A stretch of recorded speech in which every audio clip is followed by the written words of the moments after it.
तो यहाँ मो दुकान बाहर बुझिपाल यहाँ खाननगर माने जो बस स्टाण्डा अच्छी बस स्टाण्ड रु आपड़ जब मधुपाटना आड़ू जी तो एपटे आसवे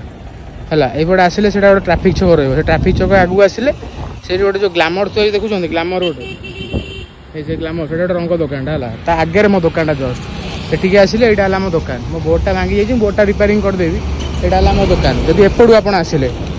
आज गोपालपुर आसिले तो बुलिकिना ये पोलबट ही एपटू आसवे आज मधुपाटना बाटू आसिले तो एपटू आसवे मधुपाटना आड़ू ये बस स्टाण्ड आड़ू गला बुझिपारे मैंने खानगर आस मधुपाटना आड़ू आसला बेलू से आगे गोटे देखिए सर्विस सेंटर जो अच्छी है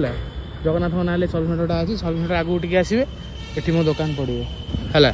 कहीं मुझे कह कारणटा है ये मतलब से भाई गोटे फोन मारे कि भाई तुम दुकानटा कौटी मत कह बोली मुझे कहली हो ठीक अच्छे मुझे कहूँ कहीकिना से मुझे तुम कहूँ आसला बेलू से भाई मतलब फोन मारे आप कौटी मुझे कहली ना से आप आगे जो रंग दुकान अच्छी मुझे अच्छी मुझे आप पचार मो दुकान मो नाटा कहूँ सी मतलब पठेदेवे अरे भाई मुझे आसिक से भाई को फोन मारे से भाई कहले भाई मो मामू पुआ डाकिला पड़े आइली वो पता लगेगा बेलू से ग्लामर से थुआई से भाई से बही से भाई मो सहित कथा है बुझिपारे आठ आड्रेस पचारे से कौन कहीदेले सी गाड़ी दे पड़े आए तो से मुझे बाट देखीदेली कि मो सिस्टमटा ये दुकान अच्छी आ से बोर्डटा मुझे रिपेयरिंग कर दूसरी बहुत शीघ्र रिपेयरिंग करदे आप सब जापर बढ़िया कौन।